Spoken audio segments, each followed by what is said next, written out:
তখন সবাইকে ক্ষমা করে দেন। তুরাদু আমালুন নাস ইয়াউমুল ইসনাইনে ওয়া ইয়াউমুল খামিস।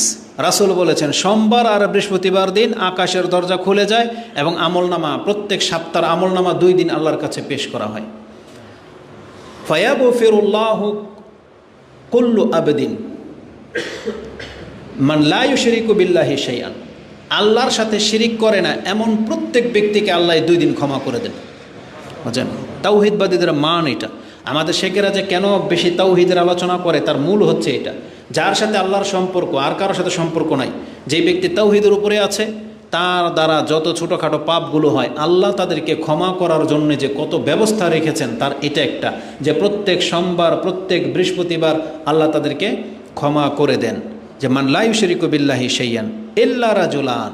তবে ওই 2 ব্যক্তি ক্ষমা পায় না, শিরিক থেকে মুক্ত হওয়ার পরেও ক্ষমা বাধাপ্রাপ্ত হবে যদি সে কানা বাইনাহু ওয়া বাইনা আখিহি শাহনা, সে তার ভাইয়ের সাথে দ্বন্দ্ব রাগে শত্রুতা রাখে, সেই ব্যক্তি তাওহীদবাদী হয়েও ক্ষমা পাবে না। আল্লাহ বলেন ফায়ুকালু, ফেরেশতাদেরকে বলা হয় আনজিরু হাযাইনি হাত্তা ইয়াস্তালিহা, এই 2 ব্যক্তিকে ছেড়ে দাও যতক্ষণ পর্যন্ত তারা একে অপরের সাথে মিলে না যাচ্ছে।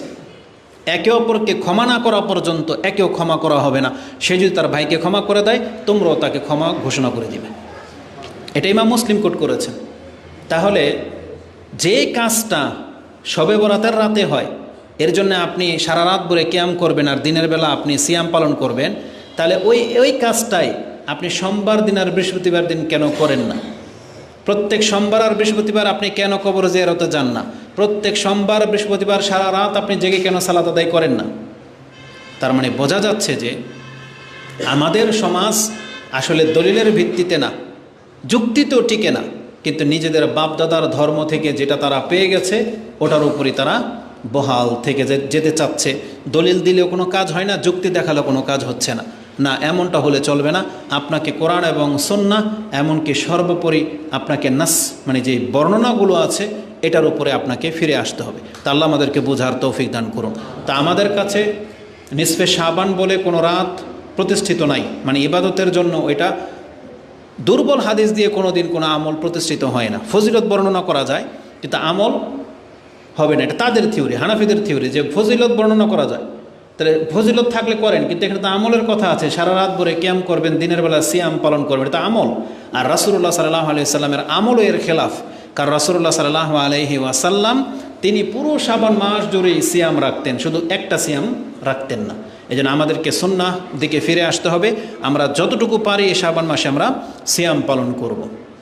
এতে কি হবে? এক তো আমাদের প্রত্যেকটা সিয়াম আমাদের মর্যাদা বৃদ্ধি করবে, নেকি বৃদ্ধি হবে এবং আমাদের পাপ মিটে যাবে। তার থেকেও বড় ব্যাপার হবে অভ্যাস। আমরা যদি শাবান মাসের অভ্যাস করে নেই তাহলে রমজান মাস আসতে যাচ্ছে, আমাদের চরিত্র আমল সব ঠিক হয়ে যাবে, তাহলে রমজান আসবে উত্তমভাবে।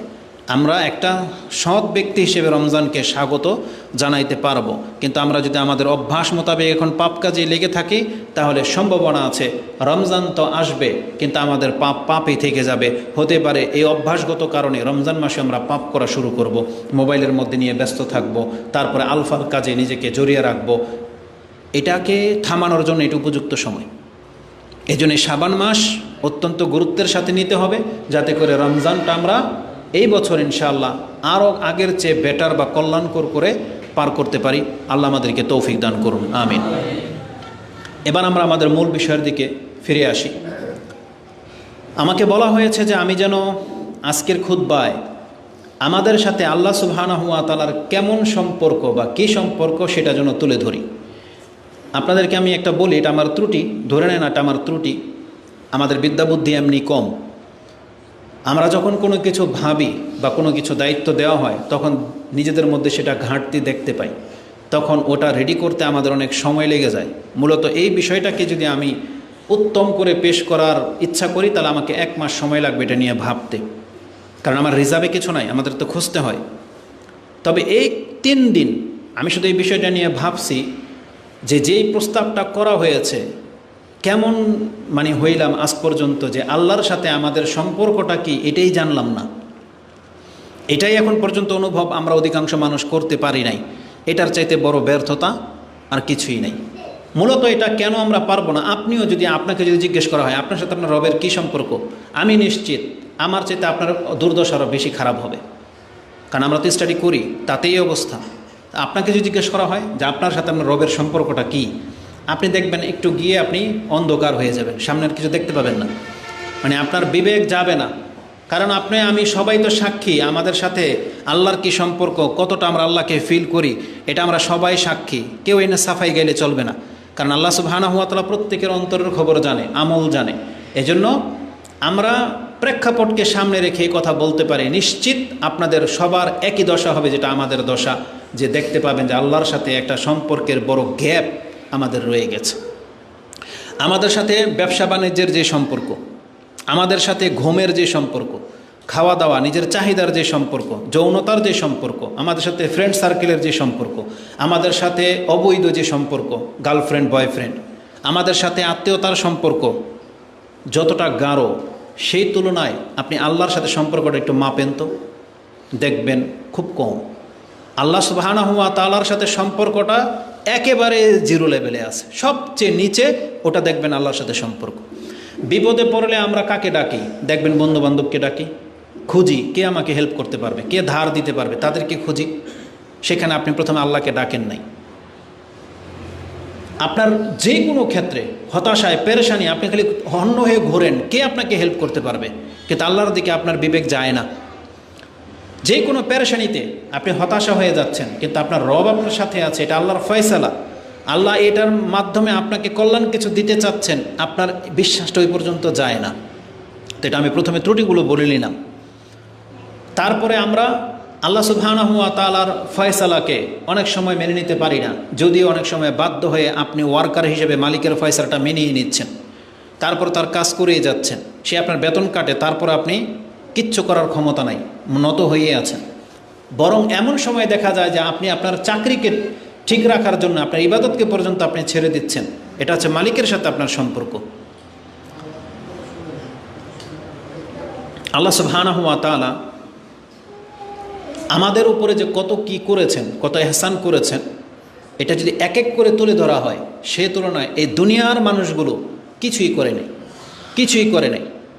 আপনি দেখতে পাবেন সেই তুলনায় যতটা রেসপেক্ট আমরা তাদেরকে করি, আমরা আমাদের মালিককে করি, পিতামাতাকে করি, আত্মীয় স্বজনকে করি, বন্ধু বান্ধবদেরকে করি, যতটা সম্মান তাদেরকে করি বা তাদের কাছে নত হয়ে থাকি, সেই তুলনায় আল্লাহ সুবহানাহু ওয়া তাআলা তিনি 24 ঘন্টা আপনার আমার কাছ থেকে সেজদায় পড়ে থাকাটা এটাও কম হয়ে যাবে, এটাও কম হয়ে যাবে। তা আসলে আমাকে যেহেতু বলা হয়েছে যে আল্লাহর সাথে আমাদের সম্পর্কটা কেমন, আমি বিষয়টাকে এইভাবে দেখতে পাচ্ছি। এটা ভাবতে গিয়ে দেখতে পেলাম যে না, বিষয়টা হয়তো এমন হওয়া উচিত ছিল যে আল্লাহ আমাদের সাথে কেমন সম্পর্ক করতে চেয়েছেন, এমন হওয়া উচিত ছিল। মানে এটা আপনাকে জানতে হবে যে আমরা কারা আর আল্লাহ আমাদেরকে কেমন সম্পর্ক করতে চেয়েছেন। মানে আমরা সবাই জানি আমরা আল্লাহর বান্দা বা গোলাম, কিন্তু আল্লাহ সুবহানাহু ওয়া তাআলা হাকিকিভাবে তিনি আমাদেরকে গোলাম রূপে সৃষ্টিত করেছেন, কিন্তু তিনি আমাদেরকে গোলাম রাখতে চান না, বরং তিনি আমাদেরকে তার অন্তরঙ্গ বন্ধু হিসেবে পেতে চান। এটা আমি আজকে আপনাকে দেখাবো। আল্লাহ নিজে একা, নিজে কোনো সন্তান গ্রহণ করেননি, নিজে কোনো পরিবার গ্রহণ করেননি। আল্লাহ চেয়েছেন আমাদের মধ্য থেকে তার পরিবারের অন্তর্ভুক্ত করতে, মানে আল্লাহ আমাদেরকে নিয়ে থাকতে চেয়েছেন। একজন মানুষের থাকে না যে কেউ নাই, সে তার টিম, তার অধীনস্থ একজন নেতা যখন হয়, সে তার টিম নিয়েই বেঁচে থাকতে চায়, তার আর পরিবার টরিবার লাগে না। আপনি ওই সেন্সে নিয়েন না, কারণ আমাদের মধ্যে সবসময় তো খালি যৌনতা কাজ করে, তো এই জন্য আমাদের মাইন্ড শুধু ওই দিকে থাকে। কিন্তু ব্যক্তিত্বের হিসেবে দেখেন, একজন পাওয়ারফুল লিডার, তার যতক্ষণ ক্ষমতা, উত্তম ক্ষমতা থাকে, তার যদি অনুসারী থাকে, তার যদি একটা জগৎ থাকে, তার ওই শুধু ওই যৌনতাই মুখ্য বিষয় না, সেগুলোকে সে প্রত্যাখ্যান করে। সে তার টিম নিয়ে থাকা পছন্দ করে, যারা তার আনুগত্য করবে, যারা তাকে রেসপেক্ট করবে, ওটাকে নিয়েই তারা আলহামদুলিল্লাহ আমোদের মধ্যে থেকে যায়। আর আল্লাহ তো হচ্ছেন স্রষ্টা এক। আল্লাহ সুবহানাহু ওয়া তাআলা তিনি সঙ্গী গ্রহণ করবেন, এটা আল্লাহর সাথে যায় না। আল্লাহ বলছেন আল্লাহ তা থেকে মুক্ত, পবিত্র, সুবহানা, তিনি পবিত্র সঙ্গী গ্রহণ করা থেকে। ওটা আলাদা একটা মানে আকীদাগত বিষয়। কিন্তু আল্লাহ নিজের পক্ষ থেকে আমাদেরকে জানিয়েছেন, যদি আমি আমার সন্তান গ্রহণ করতে চাইতাম, তাইলে এই তুচ্ছ সৃষ্টির মধ্য থেকে কেন আমি আল্লাহ তোমাদের চাইতে উত্তম সৃষ্টি বানিয়ে আমার সন্তান হিসেবে গ্রহণ করে নিতাম। আল্লাহ বলেছেন। আল্লাহ বলেছেন এমনও যে আমি যদি দুনিয়াটাকে খেলতামশার বিষয়ে মনে করতাম, তাহলে আমি তো খেলতামশার জন্য এর চেয়ে উত্তম কিছু সৃষ্টি করতে পারতাম, যেগুলো নিয়ে আমি খেলতামশা করতাম। তার মানে আল্লাহ সুবহানাহু ওয়া তাআলা মা খালাকতা হাযা বাতিলা, আল্লাহ বলেছেন যে ইমানদাররা এটা বলে যে আল্লাহ তুমি এগুলোকে অযথা ফেলে দেওয়ার মতো তুচ্ছ তাচ্ছিল্যের জন্য তুমি সৃষ্টি করো নাই। তার মানে এটার পেছনে রহস্য আছে। এবার আসুন আমি আমার মূল বক্তব্যের দিকে ফিরে যাই। তার মানে আল্লাহ আমাদেরকে বান্দা হিসেবে সৃষ্টি তো করেছেন, কিন্তু আল্লাহ আমাদেরকে বেটার কিছু দেখাতে চাচ্ছেন, তিনি আমাদেরকে তার বন্ধু হিসেবে গ্রহণ করতে চাচ্ছেন, যেটা হবে আজকের বক্তব্যের মূল বিষয়। যে আমরা আল্লাহ সুবহানাহু ওয়া তাআলার কয়েকটা পরিচয় প্রথমে আপনার কাছে তুলে ধরি, তারপরে এই পরিচয়গুলো যেই ব্যক্তি বহাল রাখবে তাদের সাথে আল্লাহ আরও দুইটা পরিচয়ে পেশ হবে, তবে ওটা পর্দার আড়ালে। যারা আল্লাহর বন্দিগিটাকে পারফেক্ট করে দেখাবে, আল্লাহ তাদেরকে আরেকটা রূপ দেখাবেন যে সে আল্লাহকে কিভাবে পাবে। আসুন দেখায়। প্রথম কথা হচ্ছে যে আল্লাহর পরিচয়টা জেনে নেন।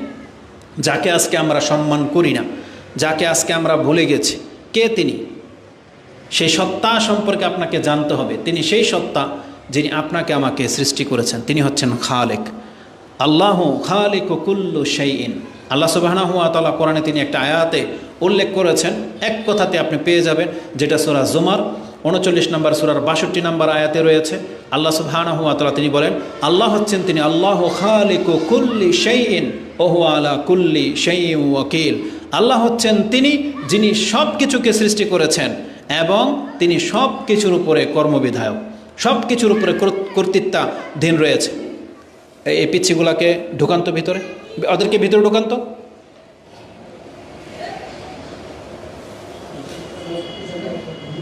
এদিকে আসো, একেবারে সামনে।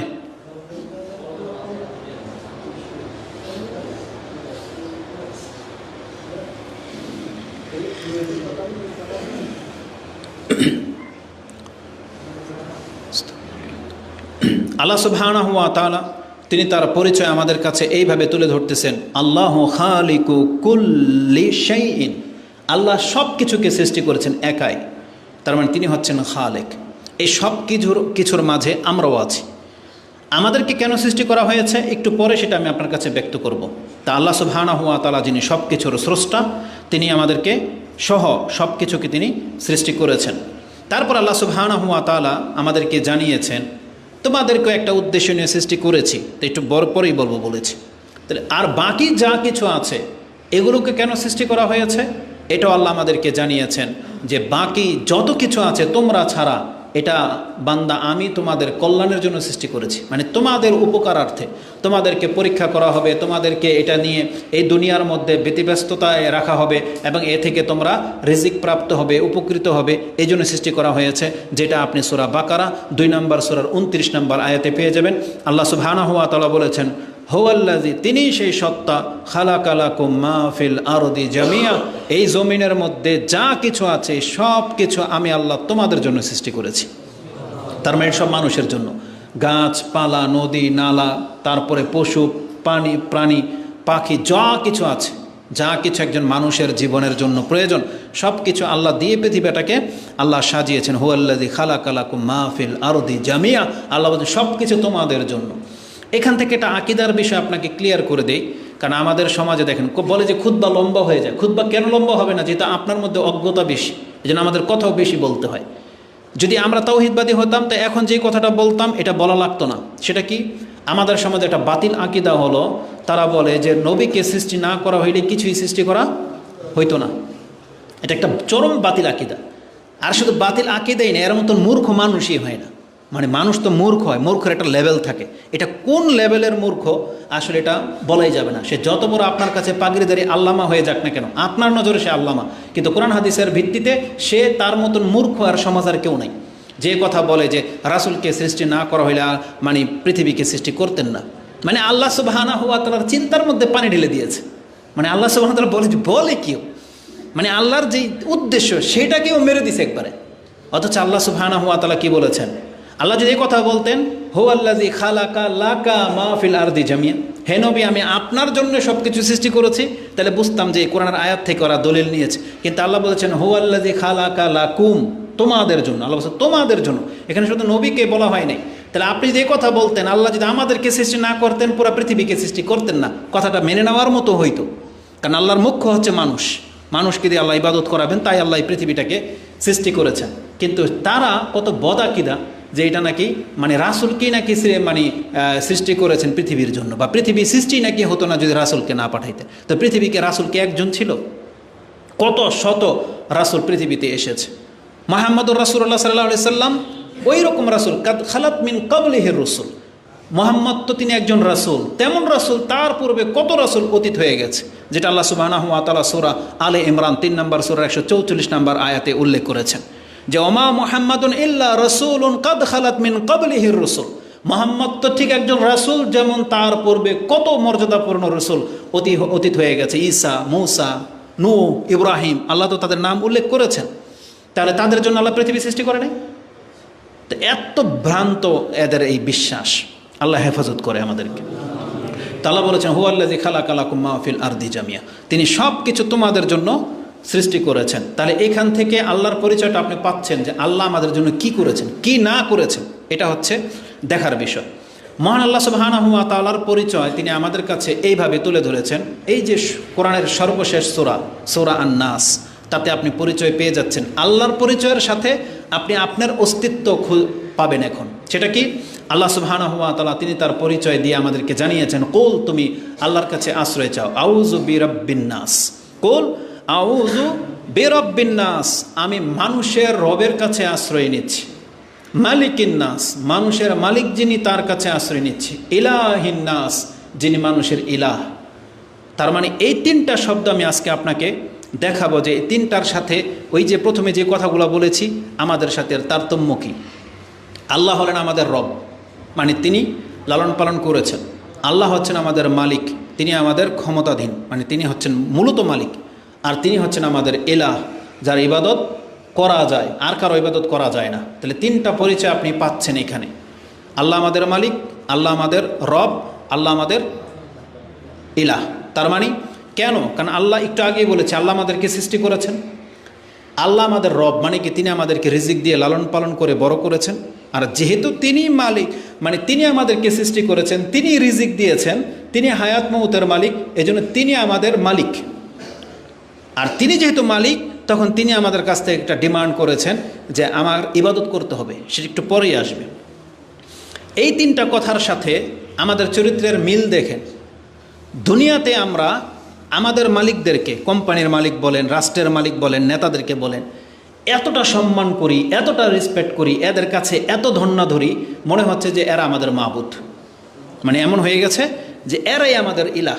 একজন মহিলা তার স্বামীকে এতটা রেসপেক্ট করে, মনে হচ্ছে যে তার স্বামী তার রব। বুঝেন না? কেন? কারণ ওই যে তার স্বামী তার উপরে টাকা খরচ করে, পয়সাওয়ালা একটা স্বামী পেয়ে গেছে, এখন তার যা ইচ্ছা তাই এনে দেয়। এই জন্য তার স্বামীকে, এই যদি চোরও হয়, এই যদি নেশাখোর হয়, বেনামাজি হয়, এই স্বামীকে এই মহিলা ছাড়বে না। ওর চরিত্র যা খুশি তা হোক, পয়সাওয়ালা স্বামী তো, ওকে ছাড়বে না কোনোদিনই। আর ধর্ম গোল্লায় যাক, বুঝেন না আমাদের ভাষায়, যে ধর্ম গোল্লায় যাক, এই স্বামী নেয়ামত পেয়ে গেছে, একে আর ছাড়বে না। মানে ইমানের তখন আর দাম থাকে না যদি হ্যান্ডসাম পয়সাওয়ালা কোনো স্বামী পেয়ে যায়। ঠিক আমাদের কাছেও এরকম কোনো মহিলা একেবারে চোখে লেগে গেছে অন্তরে, ও যদি বদমাইশও হয় তাও আর ছাড়তে পারে না। আরে এমনও পুরুষ, আল্লাহ সুবহানাহু ওয়া তাআলা এদেরকে মান সম্মান বাড়িয়ে দিক বা পুরুষত্ব দান করুক, আমরা তাদের জন্য দোয়া করব। হীন পুরুষ এরা, যে স্ত্রী কারোর সাথে চলে গেছে, ও বসে বসে কান্না করে, বুঝেন, এবং জিজ্ঞেস করে হুজুর ও তো আবার আসতে চায়, ওকে আমি নিমু, বুঝেন। মানে মাঝে মাঝে নিজের উপরে আক্ষেপ হয়। তো এত কি স্বাদ পেয়ে গেছে এরা, বুঝি না। আল্লাহ হয়তো আমাদেরকে সে স্বাদ দেয় নাই, আস্তাগফিরুল্লাহ ওয়া আতুবু ইলাইহি। তো দুঃখ লাগে, এরা নাকি মুসলিম পুরুষ আবার মুসলিম, যার চরিত্রটা এমন, তো সেই মহিলাকে নিয়েও ঘর করতে চায়। ও মানে ওর কলিজা ফেটে যাচ্ছে একে ছাড়বে, অথচ চরম বদ, ভেগে গেছে কারোর সাথে, জানেও এখন ওই লোক বিয়ে হয়ে গেছে, আবার ও ফিরে আসতেছে, এখনও জিজ্ঞেস করে যে আমি ওকে নিব কিনা। চিন্তা করা যায়? আল্লাহ এরকম কাপুরুষতা থেকে আমাদেরকে হেফাজত করুন, আমিন। তো কথা হচ্ছে যে মানুষের সাথে আমাদের সম্পর্কগুলো দেখেন, আল্লাহর তিনটা পরিচয় আমি আপনার কাছে তুলে ধরলাম। এখন এই মানুষকে, যাকে আপনি এতটা রেসপেক্ট করতেছেন, যাকে আপনি একবারে আল্লাহর মতো করে ভাবতেছেন, সে আপনার সাথে কি করেছে। প্রথমে দেখেন, রব শব্দটা দুনিয়ার যারা কৃতদাসের মালিক, বর্তমানে কৃতদাস কিন্তু নাই, কৃতদাসের যারা মালিক, তাদেরকে আল্লাহ রব বলেছেন, আরবি ভাষার হিসেবে তারাও রব, আবার পিতামাতাও রব। কিন্তু এই দুই রবের মধ্যে পার্থক্য দেখেন, এই লোকটা স্বাধীন ছিল। কথাটা একটু বোঝেন, একটু সময় লেগে যাবে, যেটা আপনারা বুঝতে পারলে সহজ হইতো আমার জন্য। এই বাচ্চাগুলোকে আমাদেরকে একবারে মায়ের পেট থেকে বের হওয়ার পর থেকে লালন পালন করে এই যে বড় করেছে, এটা কারা করেছে? পিতামাতা করেছে। সেই সেন্সে তারাও আল্লাহর মতো রব উপাধি পেয়ে গেছে, যে সে তোমাকে লালন পালন করে বড় করেছে। কামা ইউরাব্বাউনা সিগারা, দোয়ার মধ্যে আরবরা বহু বচন এটা বলে, কামা ইউরাব্বাউনা সিগারা, মানে সাগির ছোট থেকে তোমাকে পালন করতে করতে বড় করেছে। তোমার বাপ মাও রবের মান রাখে, কিন্তু তাদেরকে রব বলা হয়নি। দুনিয়াতে তাদেরকে পিতামাতা বলা হচ্ছে, তাকে রব বলা হচ্ছে না। আবার যেই ব্যক্তি, এই বাচ্চাটাই, আমি আর আপনি যখন অন্যের কৃতদাস হয়ে গেলাম, তখন আমাকে বলা হয়েছে তুমি তোমার রবের আনুগত্য করো, সে তোমার রব। কারণ ইমাম বুখারী সে হাদিস কোট করেছেন ইলমের অধ্যায়ে, যে তিন ব্যক্তিকে আল্লাহ ডাবল ডাবল নেকি দেন। এক ব্যক্তি, মান আদ্দা হাক্কাল্লাহি ওয়া হাক্কা মাওয়ালিহি লাহু আজরান, যেই ব্যক্তি আল্লাহর হকও আদায় করে এবং তার মালিকের হকও আদায় করে, তার জন্য ডাবল ডাবল নেকি।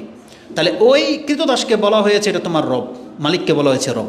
অথচ দেখেন এই লোক কিন্তু একে লালন পালন করে নাই, এখন সে খরিদ সূত্রে বা ক্ষমতার দাপটে একে গোলাম বানিয়ে ফেলছে, এই জন্য সে রব সেজে গেছে। কিন্তু আসলে কিন্তু ও রবের কাজটা করে নাই, কারণ ও ওকে লালন পালন করে নাই। এই কাজটা কে করেছিল? বাপ মা করেছিল, যার পেট থেকে আমরা হয়েছি তারা করেছিল। কিন্তু ভাগ্যিসক্রমে আমাদের বাপ মা থেকে হারিয়ে আমরা অন্যের গোলাম হয়ে গেলাম। যুদ্ধ লাগলে যেটা হয়, কৃতদাসী হয়ে গেল। কিন্তু ওকে কিন্তু এই মালিক কিন্তু লালন পালন করে নাই, কিন্তু হুকুমের দিক থেকে মালিক হয়ে গেছে, রব হয়ে গেছে। আর এই দিকে উনি লালন পালন ঠিকই করেছে, কিন্তু ওনাকে রব উপাধি দেওয়া হয়নি। দ্বিতীয় মাঝখানে আসেন, সেটা হচ্ছে মালিকিন নাস, আল্লাহ হচ্ছেন মানুষের মালিক। এই ব্যক্তিও তার কৃতদাসের মালিক, এই ব্যক্তিও কৃতদাসের মালিক। আবার বাপমাও কিন্তু সন্তানের মালিক। কিন্তু বাপমার থ্রুতে আমরা যাদের জন্ম হয়ে গেছি, আমাদেরকে আল্লাহ একটা সম্মান দিয়েছেন। সম্মানটা কি? একজন মালিক তার কৃতদাসের সব কিছুর মালিক, ওরও মালিক, ওর সম্পদেরও মালিক। এবং এই মালিক যদি চায় ওকে আমি সবসময় আমার পায়ের নিচে রেখে দেব, এই অধিকার তার আছে। কিন্তু একটা বাপ মাকে আবার আল্লাহ এই অধিকার দেয়নি। বাপ মা কিন্তু পূর্ণ অধিকার রাখে, কারণ ওকে জন্ম দিয়েছে, ওকে লালন পালন করেছে, ওর সম্পত্তিরও মালিক পিতা। কিন্তু কোনো পিতাকে এই মান দেওয়া হয় নাই যে তুমি তোমার সন্তানকে গোলাম ভাবতে পারো। এই তোমার ক্ষেত্রে তোমার সন্তান গোলাম না, ওকে একটা সম্মান দেওয়া হয়েছে শুধু রক্তের সম্পর্ক থাকার কারণে। তারপর আল্লাহ সুবহানাহু ওয়া তাআলা তৃতীয় ধাপে আসেন।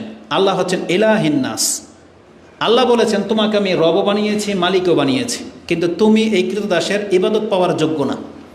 কোনো গোলাম তার মালিকের ইবাদত করতে পারবে না, সে তার আনুগত্য করতে পারবে। ও যদি বলে এখন ওখানে যাও, রোদ্রে দাঁড়ায় থাকবে। ও যদি বলে আমার জন্য এটা নিয়ে আসবে। ও যদি বলে এখান থেকে মাটিগুলো সব সরাবি, ও বাধ্য। কিন্তু ওকে যদি বলে আমাকে সেজদা কর, এই গোলাম এটা করবে না, ওর মরে গেলেও করবে না, কারণ এই আদেশ ওকে করা হয় নাই। যেমন বেলাল রাদিয়াল্লাহু তাআলা আনহুকে পাথর চাপা দিয়ে রাখা হয়েছিল, পাথর, তার জিহ্বা বেরিয়ে গিয়েছিল, পিঠ জ্বলে গিয়েছিল, রক্তাক্ত করা হয়েছে, কিন্তু বেলাল ওর ইবাদতের ক্ষেত্রে প্রশ্নই ওঠে না। তিনি বলছেন আহাদ, আমি এক আল্লাহর গোলাম। তাহলে আল্লাহ সুবহানাহু ওয়া তাআলা দেখিয়ে দিয়েছেন যে পৃথিবীতে আমার বান্দা যারা হয় তারা গোলাম হলেও তারা আমার হককে বলবে না, তারা ওটাকে ঠিক রাখবে। এবার আমাদের চরিত্র দেখেন, আল্লাহ আমাদের রব, প্রকৃত রব, কারণ আল্লাহ আমাদেরকে সৃষ্টি করেছেন, রিজিক দিয়ে বড় করলেন, তিনি আমাদের মালিকও, এবং বলেছেন আমি তোমার ইবাদতেরও হক রাখি। তিনোটা পরিচয়ে জানার পরেও যার ইবাদত করা যায় না, আপনি সেই ব্যক্তির গোলামি করতে প্রস্তুত, সেই নেতার পা চাটেন আপনি, সেই নেতা যা বলবে আপনি আল্লাহর বিপক্ষে চলে যান, অথচ আল্লাহ তাকে ইলাহিন নাস বলেন নাই। কিন্তু আল্লাহ হচ্ছেন ইলাহিন নাস, আল্লাহ হলেন মানুষের ইলাহ। কিন্তু আমরা আল্লাহকে রব জেনেও, মালিক জেনেও তার ইবাদত না করে এখন আমরা ব্যক্তি বা বস্তুর ইবাদতে লেগে গেছি। এটা মোটেও কাম্য নয়। তা আল্লাহ সুবহানাহু ওয়া তাআলা তিনটা পরিচয় আমাদেরকে জানিয়েছেন। তিনি হচ্ছেন রব্বুন নাস, তিনি হচ্ছেন মালিকিন নাস, তিনি হচ্ছেন ইলাহিন নাস, মানুষের ইলাহ। এটা হচ্ছে আল্লাহর পরিচয়। আল্লাহর এই পরিচয়টা জানার সাথে সাথে আমাদের পরিচয় কিন্তু ফুটে উঠেছে। সেটা কি? তার মানে আমাদেরকে আল্লাহ সৃষ্টি করেছেন, আমরা হলাম মাখলুক, সৃষ্টি। আমাদের মালিক আছেন, তার মানে আমরা হচ্ছি দাস, আর আমরা হলাম গোলাম, যে আমরা তার গোলামি করতে বাধ্য। এই তিনটা দিক আপনার কাছে আমি তুলে ধরলাম। এখানে আরেকটা দিক আমি আপনাকে তুলে ধরি। একজন কৃতদাস বা একজন সন্তান সে তার বাপ মার যত আনুগত্য করে নিক না কেন, বাপ মা কখনোই এই সন্তানকে মানে নিজের মাথার মানে নিজের ওই মানে সেজদার জায়গা বানাবে না, অতটা দেবে না। বাপ মার দিক থেকে হয়তো আপনি বুঝবেন না, কৃতদাসের মালিকের উদাহরণটাই বুঝবেন। একজন মালিক তার কৃতদাস থেকে যত রেসপেক্ট পাওয়ার যদি পেয়ে যায়, একটা কৃতদাসী যদি তার মালিকের এতটা আনুগত্য করে যে সে সন্তুষ্ট, পৃথিবীর ইতিহাসে এটা কেউ দেখাইতে পারবে না যে সেই মালিক তার কৃতদাসকে সবার সামনে বলেছে এটা আমার বন্ধু। কেউ করবে না এটা। একটা কোম্পানির বড় মালিক মানে কোম্পানির মালিক সে তার কোনো ওয়ার্কারকে বলে না যে এই যে এটা আমার বন্ধু, এটা বলে না, তার ফিতরতে যায় না এটা, তার মধ্যে কিছুটা জালাসি অহংকার থাকে। কিন্তু আল্লাহ সুবহানাহু ওয়া তাআলা কি বলেন জানেন? আমি তোমার রব, আমি তোমার মালিক, তুমি আমার দাস, কিন্তু তুমি যদি বান্দা আমার এই বন্দিগিটাকে উত্তমভাবে করে দেখাও, আমি ঘোষণা করে দেব তুমি আমার বন্ধু। এটা আল্লাহ করেছেন। এটাই হচ্ছে আজকের মূল বিষয়। এটা আমি আপনাকে দেখাবো যে আল্লাহ সুবহানাহু ওয়া তাআলা মানুষের মধ্য থেকে, তার গোলামদের মধ্য থেকে কতককে তিনি শুধু বন্ধু না, অন্তরঙ্গ বন্ধু হিসেবে গ্রহণ করেছেন এবং এটা ঘোষিত, আল্লাহ ঘোষণা করে দিয়েছেন। যেমন কোরআনে আল্লাহ সুবহানাহু ওয়া তাআলা আমাদেরকে জানিয়েছেন যে আল্লাহ সুবহানাহু ওয়া তাআলা ইব্রাহিম আলাইহিস সালামকে যে অন্তরঙ্গ বন্ধু হিসেবে গ্রহণ করেছেন, এটা কোরআনের আয়াত দ্বারা আল্লাহ সুবহানাহু ওয়া তাআলা জানিয়ে দিয়েছেন, যেটা আপনি সূরা নিসা 4 নম্বর সূরার 125 নম্বর আয়াতে পেয়ে যাবেন। আল্লাহ বলেছেন ওয়াত্তাখাযাল্লাহু ইব্রাহিমা খলিলা, আল্লাহ ইব্রাহিমকে খলিল হিসেবে গ্রহণ করেছেন। খলিল মানে হচ্ছে অন্তরঙ্গ বন্ধু। এটা যেহেতু কোরআন নাজিল হওয়ার সময়ের ঘটনা, এই জন্য আল্লাহ সুবহানাহু ওয়া তাআলা ইব্রাহিমের নাম এখানে এনেছেন। আর আমাদের নবী মুহাম্মদ রাসূলুল্লাহ সাল্লাল্লাহু আলাইহি সাল্লাম সম্পর্কে আল্লাহ তার ইন্তেকালের পূর্বেই জানিয়ে দিয়েছেন যে আপনাকে আমি বন্ধু হিসেবে গ্রহণ করলাম। আমাদের নবীকেও আল্লাহ সুবহানাহু ওয়া তাআলা অন্তরঙ্গ বন্ধু হিসেবে গ্রহণ করেছেন, যেটা হাদিস আপনি বুখারী এবং মুসলিমে পেয়ে যাবেন। মুসলিমের বর্ণনাটা একেবারেই স্পষ্ট, তাতে রাসূলুল্লাহ সাল্লাল্লাহু আলাইহি ওয়াসাল্লাম থেকে জুনদুব ক্বালা সামিআতুন নাবিয়্য সাল্লাল্লাহু আলাইহি ওয়াসাল্লাম ক্বাবলা আইয়ামুতু বিখামসিন, তিনি মৃত্যুর 5 দিন আগে তিনি আমাদেরকে এই কথা বলেছেন যে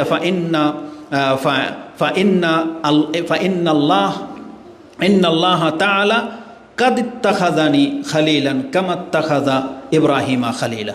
রাসূল বলেছেন নিশ্চয়ই আল্লাহ আমাকে ওইভাবে খলিল হিসেবে গ্রহণ করেছেন যেভাবে ইব্রাহিম আলাইহিস সালামকে আল্লাহ খলিল হিসেবে গ্রহণ করেছেন।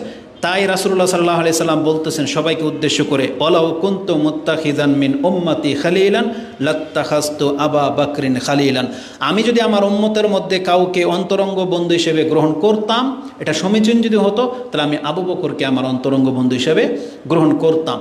অবশ্যই আবু বকর রাদিয়াল্লাহু তাআলা রাসূলুল্লাহ সাল্লাল্লাহু আলাইহি ওয়াসাল্লামের অন্তরঙ্গ বন্ধু, কিন্তু তিনি কেন মানুষের মধ্য থেকে এই সম্পর্কটাকে জুড়তে চান নাই? কারণ যখন আল্লাহ বলেছেন আপনি আমার অন্তরঙ্গ বন্ধু, তখন রাসূল বলতেছেন সেই ক্ষেত্রে আমি মানুষের মধ্য থেকে কিভাবে এটা গ্রহণ করতে পারি? যখন আল্লাহ আমাকে অফার করেছে, তাই আমি আল্লাহকে অন্তরঙ্গ বন্ধু হিসেবে গ্রহণ করে নিলাম। এই জন্য আবু বকরকে তিনি সেই মর্যাদাটা দেন নাই। তার মানে অন্তরঙ্গ বন্ধু হওয়াটা কোনো স্বাভাবিক বিষয় না। তা আল্লাহ যেহেতু তাকে অফার দিয়েছেন, এই জন্য রাসূলুল্লাহ সাল্লাল্লাহু আলাইহি সাল্লাম আল্লাহর অন্তরঙ্গ বন্ধু হওয়াটাই পছন্দ করেছেন। তাই মানুষের মধ্য থেকে কাউকে তিনি অন্তরঙ্গ বন্ধু বানান নাই। তবে বলেছেন আবু বকরের সাথে আমার ভ্রাতৃত্ব এবং উখিয়াত মানে ভ্রাতৃত্ব বোধ আছে। তার মানে পৃথিবীর সমস্ত মানুষকে যদি এক পাল্লায় মাপা হয়, তাহলে আবু বকর একাই এক পাল্লা দখল করে নেবে। রাসূল বলেছেন এই আবু বকর আমার জন্য তার সময়, তার শ্রম, তার সম্পদ সব লুটে দিয়েছে। এই জন্য আবু বকরের মান কেউ পায়নি, পাবেও না। আল্লাহ সুবহানাহু ওয়া তাআলা তাদের উপর রহম করুন, আমিন। তো এই হাদিসটি ইমাম মুসলিম কোট করেছেন কিতাবুস সালাত মসজিদের অধ্যায়। এই 5 দিন আগে এ কথা বলে দিয়ে রাসূলুল্লাহ সাল্লাল্লাহু আলাইহি ওয়াসাল্লাম আমাদেরকে সতর্ক করেছেন, আলা ওয়া ইন্না মান কানা কাবলাকুম, তোমরা সাবধান থেকো, তোমরা জেনে রাখো তোমাদের পূর্বে যে জাতি অতীত হয়ে গেছে তারা কি করত?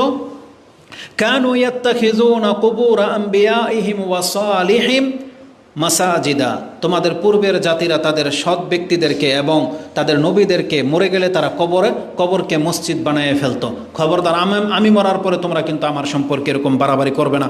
আলা ফালা তাত্তাখিযুল কুবুরা মাসাজিদান, তোমরা আমার কেন কারো কবরকে মসজিদের সেজদার জায়গায় রূপান্তরিত করবে না। ইন্নী আনহাকুম আন যালিক, আমি তোমাদেরকে এই কর্ম করা থেকে নিষেধ করতেছি। তাহলে যতগুলো মাজারওয়ালা আছে যারা মাজারকে নির্মাণ করেছে, তারা প্রত্যেকে রাসূলুল্লাহ সাল্লাল্লাহু আলাইহি সাল্লামের এই হাদিসের নিষেধাজ্ঞাকে অমান্য করে চলতেছে। অথচ রাসূলুল্লাহ সাল্লাল্লাহু আলাইহি সাল্লাম কবরকে মসজিদ বানাতে মানে কি সেজদার স্থান বানাতে নিষেধ করেছেন। কবরস্থানে কোনো সেজদা চলবে না। এই জন্য মাজারকে সামনে রেখে, কবরওয়ালাকে সামনে রেখে আপনি নামাজ পড়বেন, এটা আপনার জন্য জায়েজ নাই। কারণ রাসূলুল্লাহ সাল্লাল্লাহু আলাইহি সাল্লাম এটাকে নিষেধ করেছেন, যেটা ইমাম মুসলিম 1075 আপনি পেয়ে যাবেন।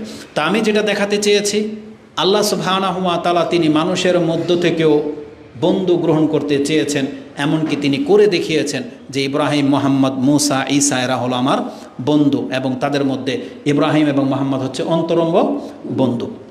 তা আমাদের জন্য আল্লাহ সুবহানাহু ওয়া তাআলা সেই অপশন খোলা রেখেছেন। এখন আমাদেরকে দেখতে হবে যে কি করলে আল্লাহ সুবহানাহু ওয়া তাআলা আমাদেরকে বন্ধু হিসেবে গ্রহণ করবেন। তাই এটা ছিল আল্লাহ সুবহানাহু ওয়া তাআলার পরিচয়, যে তিনি আমাদেরকে সৃষ্টি করেছেন, তিনি আমাদেরকে রিজিক দেন। আল্লাহ সুবহানাহু ওয়া তাআলা যে রিজিকের মালিক, এটা তো আমরা সবাই জানি। যেমন আল্লাহ সুবহানাহু ওয়া তাআলা সূরা হুদ 11 নম্বর সূরার 6 নম্বরে বলেছেন, ওমা মিন দাব্বাতিন ফিল আরদি ইল্লা আলাল্লাহি রিজকুহা। আল্লাহ সুবহানাহু ওয়া তাআলা শুধু তোমাদের না, এই জমিনে চলাফেরা করে এমন একটা পোকাও নাই যেটা রিজিকের দায়িত্ব আল্লাহর হাতে নাই, বরং ওই পোকার ও দায়িত্ব কার হাতে? আল্লাহর হাতে। মানে আল্লাহ সুবহানাহু ওয়া তাআলা সবার রিজিকের দায়িত্বে আছেন। আল্লাহ এই রিজিকের দায়িত্ব আল্লাহর কোনো ব্যক্তিকে, অলি বন্ধুকে দিয়ে দেন নাই যে আমার অলিরা তোমাদেরকে রিজিক দেবে। এই রিজিকের মধ্যে সব শামিল, আপনার সুস্থতা, আপনার ব্যবসায় বরকত, আপনার সন্তান, আপনার বেঁচে থাকা, আপনার মানে যা কিছু আছে যেটা আপনি পীরদের কাছে চান, এইটার রিজিকের মালিক কার হাতে? আল্লাহর হাতে। এটা আল্লাহ কোনো পীরকে দিয়ে দেয়নি। এই জন্য আপনাদেরকে ধোঁকা দিয়ে দেওয়া হচ্ছে। সতর্ক সাবধান হওয়ার চেষ্টা করেন। এবার আসুন, আমাদের পরিচয় কি? ওই আল্লাহর পরিচয় থেকে আপনি আপনার পরিচয়ও খুঁজে পাচ্ছেন। তা আমাদের হাকিকি পরিচয় যেটা, এটা আল্লাহ স্পষ্ট করেন সূরা আয-যারিয়াত 11 নম্বর সূরার 56 নম্বর আয়াতে বলিয়ে দিয়েছেন। আল্লাহ বলেছেন, ওমা খালাকতুল জিন্না ওয়াল ইনসা ইল্লা লিয়াবুদুন। আমি জিন এবং ইনসানকে কেবল আমার বন্দিগির জন্য আমি সৃষ্টি করেছি, অন্য কোনো উদ্দেশ্যে না। তার মানে আমরা সবাই হলাম আল্লাহর গোলাম, আল্লাহর গোলাম। এটাই হচ্ছে আমাদের আসল পরিচয়। আল্লাহ কেন আমাদেরকে সৃষ্টি করেছেন, এই গোলামি দিয়ে আল্লাহ আমাদেরকে কি করতে চাচ্ছেন, আল্লাহ এটাও স্পষ্ট করে দিয়েছেন। আপনি ভাববেন না যে আল্লাহ আমাদেরকে গোলাম বানিয়ে সৌদি আরবের ওই কফিলদের মতো। জানেন, আপনি বুঝতে পারবেন আল্লাহ সুবহানাহু ওয়া তাআলার পদ্ধতিটা। পীররা আর কফিলরা যেটা করে, পীরেরা মুরিদ বানায় যাতে মুরিদরা সব ধন ভাণ্ডার এনে পীরকে কুটিপতি করে দেয়। তারপরে পীরে ইলেকশন করবে, কি করবে, টাকা কারা দেয়? সবই মুরিদানরা দেয়।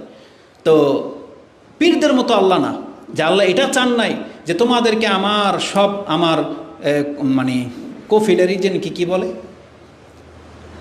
আমেল। আল্লাহ সুবহানাহু ওয়া তাআলা আমাদেরকে আমেল সৃষ্টি করে নাই যে তোমাদেরকে সৃষ্টি করে আমি দুনিয়াতে ছেড়ে দিয়েছি, এখন তোমরা মাসে যা ইনকাম করবা 2 টাকা আমাকে দিবা, তাতে আমার রাজ্য চলবে। আমাদের দেশের সরকারদের মতো না যে আমি ব্রিজ টিরিজ সব বানাই দেবো, টুল তোমাদের কাছ থেকে কাটবো আর আমি সরকার। এটা আল্লাহ সুবহানাহু ওয়া তাআলা না। আল্লাহ সুবহানাহু ওয়া তাআলা আমাদেরকে জানিয়ে দিয়েছেন, তোমাদেরকে ইবাদতের জন্য সৃষ্টি করেছি, বান্দা তোমার ইবাদতে আমার চারানার কোনো লাভ ক্ষতি নেই। আল্লাহ সুবহানাহু ওয়া তাআলা ক্লিয়ার করে দিয়েছেন। যেখানেই বলেছেন ওমা খালাকতুল জিন্না ওয়াল ইনসা ইল্লা লিয়াবুদুন, তার সাথে সাথে আল্লাহ আমাদেরকে এটাও জানিয়ে দিয়েছেন, মা উরিদু মিনহুম মির রিজকিন ওমা উরিদু আইয়ুতিমুন ইন্নাল্লাহা হুয়ার রাজ্জাকু যুল কুওয়াতিল মাতিন। বরং আল্লাহ হলেনই রাজ্জাক, শক্তিধর, প্রভাবশালী, ক্ষমতাবান, তিনি তোমাদেরকে রিজিক দিয়ে থাকেন।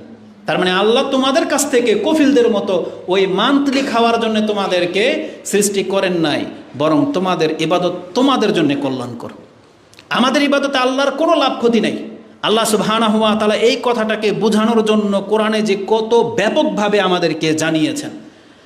আল্লাহ সুবহানাহু ওয়া তাআলাকে আপনি এইভাবে বুঝতে পারেন, যদিও আমাদের সমাজে 2 চরিত্রের পিতামাতা আছে।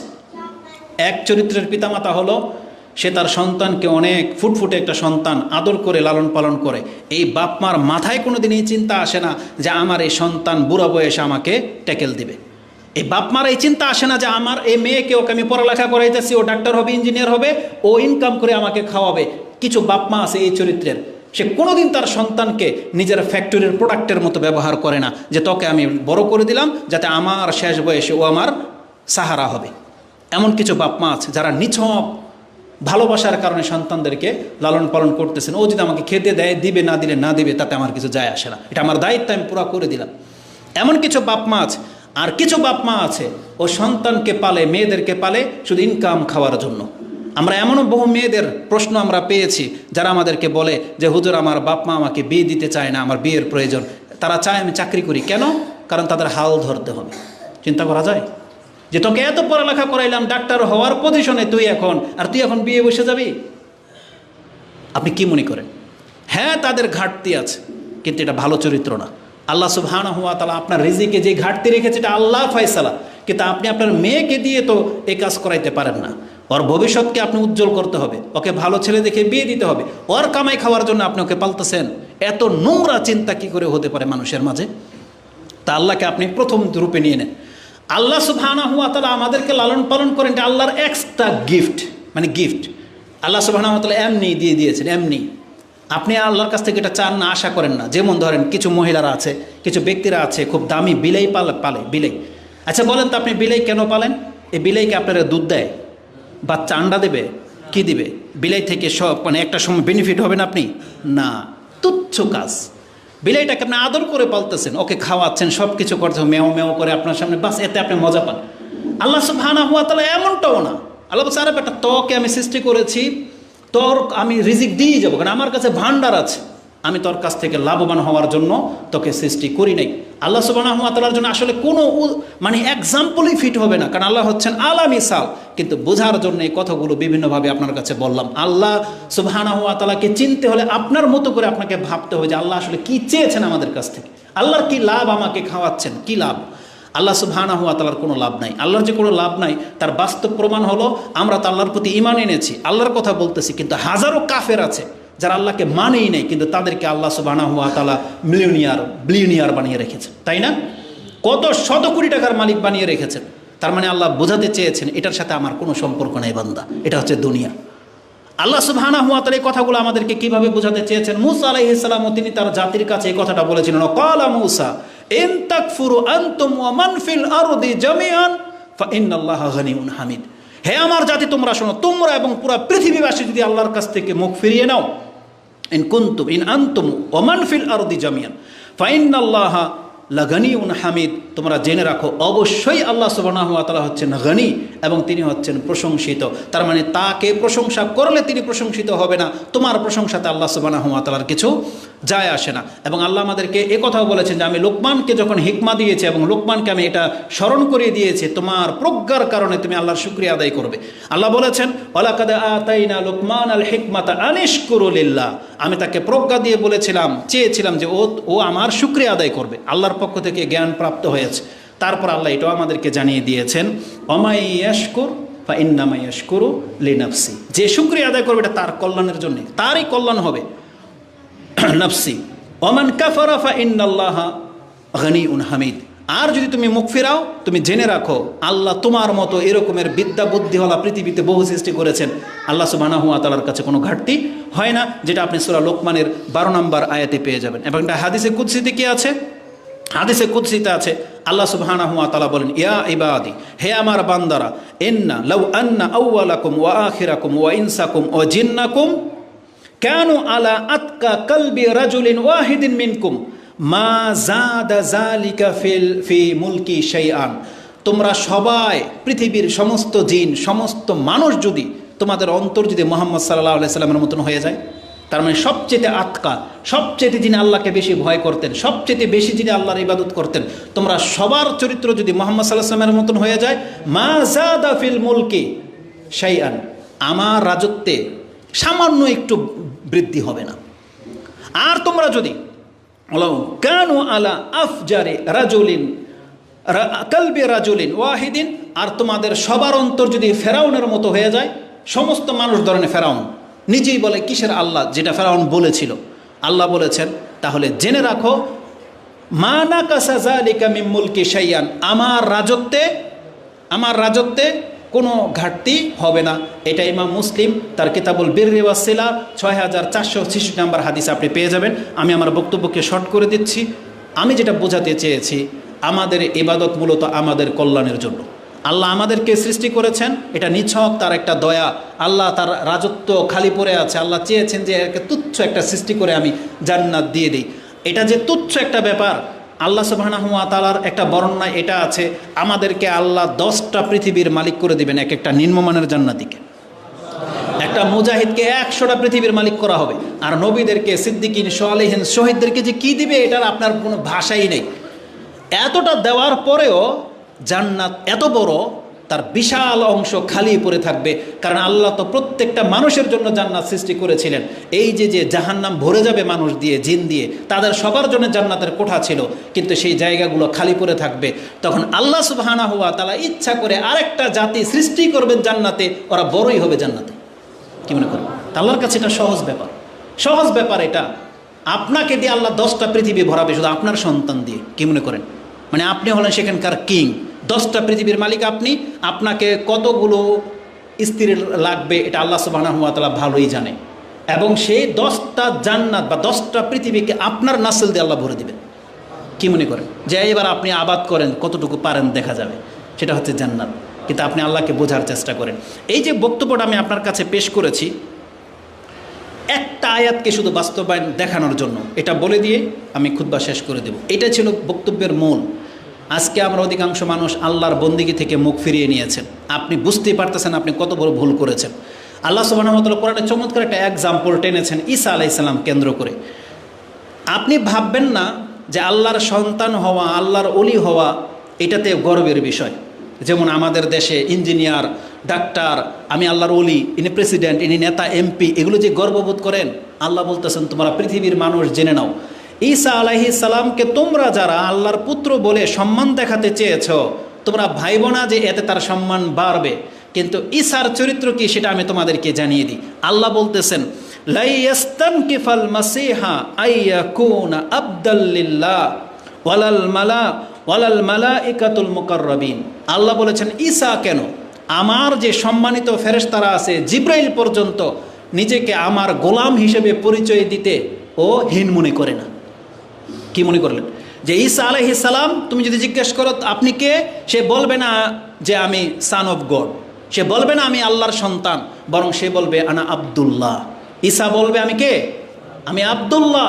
মানে ঈসা আলাইহিস সালাম নিজেকে আল্লাহর গোলাম বলতে এটাকে তুচ্ছ ভাবে না, এটাকে হীন ভাবে না যে আমি ছোট হয়ে যাব, বরং আল্লাহ বলছেন লা ইয়াস্তানকিফাল মাসিহ। ঈসা নিজেকে ছোট মনে করে না যে আমি আল্লাহর বান্দা, বরং তোমরা তাকে আল্লাহর পুত্র বানাতে গিয়ে তাকে জালেমের অন্তর্ভুক্ত করে দিচ্ছ। বরং ঈসা আল্লাহর বান্দা হওয়াতেই ওর সৌভাগ্য। আল্লাহ বলেছেন কেউ যদি আল্লাহর বান্দা হতে পারে এটা অর্জনের সৌভাগ্য। মুহাম্মদুর রাসূলুল্লাহ সাল্লাল্লাহু আলাইহি ওয়াসাল্লামকে আল্লাহ নিজের বান্দা বলে ঘোষণা করেছেন কোরআনে, এটা আমার বান্দা। ওয়ান্নাহু লাম্মা কামা আব্দুল্লাহ, সূরা জিনের মধ্যে 17 নম্বর 17, 18, 19 নম্বর আয়াত আপনি পেয়ে যাবেন। আল্লাহ বলছেন ওয়ান্নাহু লাম্মা কামা আব্দুল্লাহ, আল্লাহর বান্দা যখন নামাজে দাঁড়ায় তখন তারা মনে হচ্ছে তাকে হুমড়ি খেয়ে ধরবে। এই বর্ণনার মধ্যে জিনদের কথা আছে, কাফেরদের কথা আছে, বিভিন্ন বর্ণনায় আসছে। তো আল্লাহ এখানে মুহাম্মদ সাল্লাল্লাহু আলাইহি সাল্লামকে আল্লাহর বান্দা বলে ঘোষণা করে দিয়েছেন। আর মুহাম্মদুর রাসূলুল্লাহ সাল্লাল্লাহু আলাইহি সাল্লাম নিজেও আমাদেরকে কি বলেছেন যে হে মানুষ তোমরা সতর্ক হয়ে যাও, আমাকে সাইয়্যেদ বলো কি বলো না বলো তোমরা সতর্ক হয়ে যাও। লা তুতরুনি কামা আতরাতিন নাসারা ইবনু মারিয়াম। মারিয়াম আলাইহিস সালাম তার ছেলে ঈসা সম্পর্কে জাতি যতটা বাড়াবাড়ি করেছে, খবরদার তোমরা আমার সম্পর্কে এতটা বাড়াবাড়ি করবে না, তোমরা আমার পরিচয় জেনে নাও। ইন্নী আব্দুল্লাহ, আমি কিন্তু আল্লাহর বান্দা। ফাকুলু আব্দুল্লাহি ওয়া রাসূল, তোমরা বলো যে আল্লাহর বান্দা এবং তার রাসূল। তার মানে রাসূল নিজেকে আল্লাহর বান্দা পরিচয় দিতে এটাকে গর্ববোধ করতেছেন, আর আমরা আল্লাহর গোলামি করতে এটা হীন মনে করতেছি। আপনি আল্লাহকে সেজদা করবেন এটা আপনার কাছে তুচ্ছ মনে হয়, এটা আপনার কাছে হীনতা মনে হয়, আপনি এত বড় অহংকারী হয়ে গেলেন। অথচ আল্লাহ বলতেছেন জিব্রাইল পর্যন্ত আমাকে সেজদা করতে, আমার কথায় উঠতে বসতে জিব্রাইলের মধ্যে সামান্যতম গিলটি ফিল হয় না। ও এটাকে গর্ববোধ মনে করে যে আমি আল্লাহর ইবাদত করতেছি। আর একটা গরুর বান্দা আর আপনি হচ্ছেন আল্লাহর বান্দা, এই দুই বান্দার মধ্যে পার্থক্য নাই? এটা বট গাছের বান্দা হওয়া আর আল্লাহর বান্দা হওয়া কি এক জিনিস? আপনি গণতন্ত্রের বান্দা হয়ে যাচ্ছেন যেখানে আল্লাহ আপনাকে ইসলামের খেলাফত দিয়েছে। আপনি কি এই দুইটাকে এক করে কেন দিলেন? একটা হচ্ছে আল্লাহর বান্দা আর একটা হচ্ছে বস্তুর বান্দা, অর্থ সম্পত্তির বান্দা। আপনি সেটার দিকে কেন ঝুঁকে গেলেন? এটা মোটেও না। রাসূল সাল্লাল্লাহু আলাইহি ওয়াসাল্লাম বলেছেন ফাকুলু আব্দুল্লাহি ওয়া রাসূল। এই যে আপনি আত্তাহিয়াতুর মধ্যে যে সালাম দেন, আত্তাহিয়াতুর শেষে কি বলেন? আশহাদু আল্লা ইলাহা ইল্লাল্লাহ ওয়া আশহাদু আন্না মুহাম্মাদান আবদুহু ওয়া রাসূলুহু। এর চাইতে যদি উত্তম কোনো পরিচয় মুহাম্মদ সাল্লাল্লাহু আলাইহি সাল্লামের যদি হতো তাহলে আল্লাহ সেটাই বলতেন। কিন্তু আল্লাহ বলেছেন এটা আমার বান্দা। আল্লাহ যদি কাউকে নিজের বান্দা বলে ঘোষণা করে দেন তার উপাধি আপনি জানেন? এটাই ছিল আজকের বক্তব্যের মূল বিষয়। যেই ব্যক্তি আল্লাহর বান্দা রূপে প্রকাশ পেয়ে যাবেন, পরিচয় পেয়ে যাবে, আল্লাহ বলেছেন আমি তোমার ওলি, আমি তোমার মাওলা। সে আল্লাহর আরও দুইটা পরিচয় পাবে। এক কি? ওলি, আরেকটা হচ্ছে মাওলা। মাওলা মানে বোঝেন, যিনি আপনার রক্ষক, যিনি আপনার দায়িত্বশীল, তিনি হচ্ছেন আপনার মাওলা।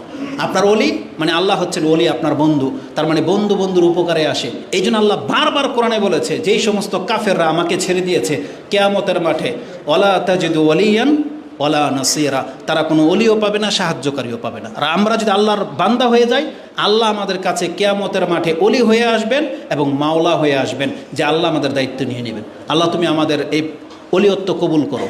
আল্লাহ তুমি আমাদেরকে তোমার বান্দা হিসেবে ঘোষণা করে দাও। আমিন রাব্বাল আলামিন। সুবহানাকাল্লাহুম্মা রাব্বানা বিহামদিকা আশহাদু আল্লা ইলাহা ইল্লা আনতা আস্তাগফিরুকা ওয়া আতুবু ইলাইক।